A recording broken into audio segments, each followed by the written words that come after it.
ನಿಮ್ಮೆಲ್ಲರಿಗೆ ಶರಣು ಶರಣಾರ್ಥಿ. ನಾನೊಬ್ಬ ಒಣಗಿದ ಮರ ಇದ್ದಂಗ ನಿಮ್ಮೆಲ್ಲರ ಆಶೀರ್ವಾದದಿಂದ ಈ ಮರಕ್ಕೆ ನೀರು ಹಾಕಿದ್ರೆ ಈ ಮರ ಚಿಗಿತು ಹಸಿರಾಗಲ್ಲ ಅನ್ನೋದಕ್ಕಾಗಿ ನೀವೆಲ್ಲರೂ ಸಬ್ಸ್ಕ್ರೈಬ್ ಮಾಡಿಬಿಡ್ರಿ. ನನಗೆ ಅನ್ನಕ್ಕೆ ಬರೋದಿಲ್ಲ. ಸುಂದರವಾದ ಕಥೆ ಅದ, ದಯವಿಟ್ಟು ಕೇಳ್ರಿ, ಎಲ್ಲರೂ ಲಕ್ಷ್ಯ ಕೊಟ್ಟು ಕೇಳ್ರಿ. ಒಬ್ಬ ದೊಡ್ಡ ರಾಜ, ಆ ರಾಜನಿಗೆ ಒಬ್ಬನೇ ಒಬ್ಬ ಮಗ ಭಾಳಷ್ಟು ದಿವಸಕ್ಕೆ ಅರಿಕೆ ಹೊತ್ತು ಬೇಡಿಕೊಂಡು ಆ ಮಗನಿಗೆ ಜನ್ಮ ನೀಡಿದ್ರು. ಆ ಮಗನಿಗೆ ಜನ್ಮ ನೀಡಿದಕ್ಕಾಗಿ ಏನೆಲ್ಲ ಆಸ್ತಿ ಅಂತಸ್ತು, ಕಣ್ಣಿಗೆ ಕಾಣುವಷ್ಟು ಹೊಲ, ಎಲ್ಲ ಕಡೆ ಮನೆಗಳು ಭಾಳಷ್ಟು ಗಳಿಸಿದ್ರು ಅವರು. ಅವನಿಗೆ ಒಬ್ಬ ಮಗ ಇದ್ದದಕ್ಕೊಬ್ಬ ಜ್ಯೋತಿಷ್ಯನ ಕರ್ಕೊಂಡ್ಬಂದರು. ಏನ್ರಿ ಜ್ಯೋತಿಷ್ಯವ್ರೆ, ನನಗೆ ಭಾಳ ದಿವ್ಸಕ್ಕೆ ನಮ್ಮ ಮಕ್ಕಳಾಗ್ಯಾವ, ನಮ್ಮ ಮಗನ ಭವಿಷ್ಯ ಏನಾದರೂ ಇದ್ರಿ ಹೇಳ್ರಿ ಅಂತೇಳಿ ಆ ಜ್ಯೋತಿಷ್ಯನ ಕರ್ಕೊಂಡು ಬಂದರು. ಅವ್ರಿಗೆ ಹತ್ರ ಹೋಗಿ ಕೇಳಿದ ಜ್ಯೋತಿಷ, ಆ ಹುಟ್ಟಿದ್ದೇನೋ ತೆಗಿತಾರಲ್ಲ ಜಾತಕ, ಆ ಹುಟ್ಟಿದ್ದ ತೆಗೆದ ಮೇಲೆ ಆ ಜ್ಯೋತಿಷ್ಯ ಹೇಳ್ತಾನ, ನಿಮ್ಮ ಮಗನಿಗೆ 12 ವರ್ಷಕ್ಕೆ ಮದುವೆ ಅದ. ಮದುವೆ ಆಗುವಂಥ ಸಂದರ್ಭದೊಳಗೆ ತುಂಬಿದ ಸಭೆದೊಳಗೆ ತಾಳಿಯನ್ನು ಕಟ್ಟುವಾಗ ಆ ಸರ್ಪವನ್ನು ಒಂದು ದೊಡ್ಡ ಘಟ ಸರ್ಪ ಬಂದು ಕಚ್ಚಿ ಸಾಯ್ತಾನ ಅಂತ ಹೇಳಿದ್ದ.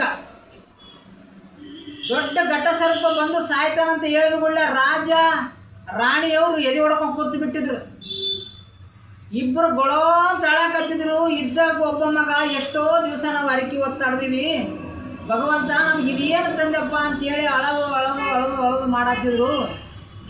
ಇದು ಏನಕ್ಕಾಗಲ್ಲಕ್ಕಂತೇಳಿ ಗಟ್ಟಿ ಧೈರ್ಯ ಮಾಡಿ ಮಾತಾಡಿಕೊಂಡು ಹಂಗೆ ಸಂಸಾರ ಸ್ವಲ್ಪ ದಿನ ಸಾಗಿಸಿದ್ರು. ದಿನ ಮಗನ ನೋಡೋದು ಅಳೋದು ಮಾಡಾತಿದ್ರು. ಆ ಮಾಡೋದ್ರಾಗ ಅಲ್ಲೇ ಒಂದು ಆಜುಬಾಜು ಒಂದು ಹಳ್ಳಿ ಒಳಗೆ ಸ್ಕೂಲ್ ಇತ್ತು. ಆ ಶಾಲೆಗೆ ಸೇರಿಸಿದ್ರು. ಮಗ ದಿನ ಹೋಗ್ತಿತ್ತು ಶಾಲೆಗೆ, ಅಲ್ಲಿಂದ ಆಡ್ಕೋತ ಬರ್ತಿತ್ತು. ತಾಯಿ ನೋಡ್ತಿದ್ಲು, ಅಳ್ತಿದ್ಲು. ಗಂಡಸರಿಗೆ ಭಾಳ ಚಿಂತಿರೋದಿಲ್ಲ. ಹೆಣ್ಮಕ್ಳು ಭಾಳ ಪ್ರೀತಿ ಮಕ್ಕಳ ಮ್ಯಾಗ. ಹೆಣ್ಮಕ್ಳು ಪ್ರೀತಿ ಮಾಡಿ ಮಕ್ಕಳನ್ನ ದಂಡಿಗಸ್ತಾರೆ.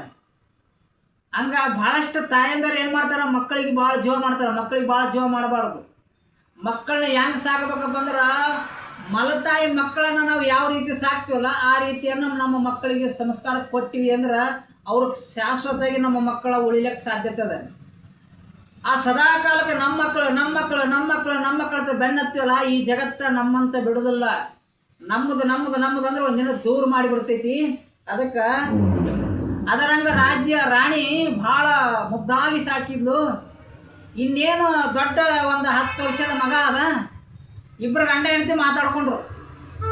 ಹ್ಯಾಂಗೆ ನೋಡೋದ್ರಿ, ಹುಟ್ಟಿದ 12 ವರ್ಷಕ್ಕೆ ಮಗ ಸಾಯ್ತಾನಂತ ಜ್ಯೋತಿಷ್ಯ ಬೇರೆ ಹೇಳ್ಯಾನ, ಮತ್ತು ಹ್ಯಾಂಗೆ ಮಾಡೋದು ಅಂತೇಳಿ ಇಬ್ಬರು ಗಂಡ ಹೆಂಡತಿ ರಾತ್ರಿ ಕೂತು ಮಾತಾಡ್ತಿದ್ರು. ಮಾತಾಡಿದಾಗ ಏನು ಮಾಡೋದು ಬೇಡ, ಈಗ ಅವಸತ್ನಂದ್ರೆ ನಮ್ಮ ವಂಶ ಉಳಿಲಾರ್ದಂಗೆ ಆಕೈತಿ, ಏನಕ್ಕಾಗಲ್ಲಕ್ಕ ಮದುವೆನೇ ಮಾಡಿಬಿಡು ನಂದ. ಮದುವೆ ಯಾರು ಕೊಡ್ತಾರ್ರಿ ಅಂತೇಳಿ ತಿರುಗಾಡಿದ್ರೆ ಸಾಕಾಗಟ್ಟು ಸಂಪತ್ತದ, ಸಾಕಾಗಟ್ಟು ಬಂಗಾರ ಅದ, ಬೆಳ್ಳಿ ಅದ, ನಮಗೇನು ಕಡಿಮೆ ಕೊಟ್ಟಾನ ದೇವ್ರ. ಹೋಗಲಿ ಬಂಗಾರ ಕೊಡೋನು, ಅವ್ರು ಏನು ಬೇಡ್ತಾರ ಅದು ಕೊಡೋನು, ಒಟ್ಟ ಹೆಣ್ಣು ತಗೊಂಬರೋಣ ಅಂತೇಳಿ ಒಂದು ಬಿಂದಿಗೆ ಅನ್ನ ತೊಗೊಂಡ್ರು, ಇನ್ನೊಂದು ಬಿಂದಿಗೆ ಬಂಗಾರ ತೊಗೊಂಡ್ರು, ಒಂದು ಬಿಂದಿಗೆ ರೊಕ್ಕ, ಒಂದು ಬಿಂದಿಗೆ ಬಂಗಾರ ತುಂಬಿಕೊಂಡು ತೆರೆ ಮ್ಯಾಗ ಹೊತ್ಕೊಂಡು ಹಳ್ಳಿ ಒಳಗೆ ಕಾಯಿಪಲ್ಲೆ ಹೆಂಗೆ ಮಾರ್ತಾರೆ ಹಂಗೆ ಹಂಗೆ ಮನೆ ತಿರ್ಕೋತ ಹೊಟ್ರು.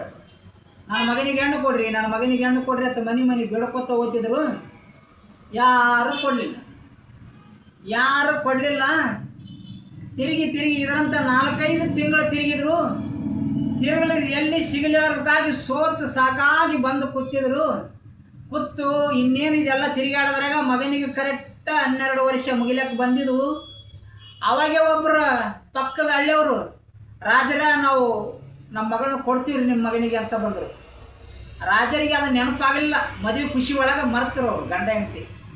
ಆ ಮರೆತು ಇನ್ನೇನು ನಾವು ಇದ್ದಲ್ತಾನೆ, ನಮ್ಮ ದೈವಕ್ಕೆ ಇದ್ದಲ್ತಾನೆ ಬಂದದಂತೇಳಿ ಅವತ್ತೇ ರಾತ್ರಿನ ರಾಜ ಮದುವೆ ಏರ್ಪಾಟು ಮಾಡಿದ. ಏರ್ಪಾಟು ಮಾಡಿದ ರಾಜ.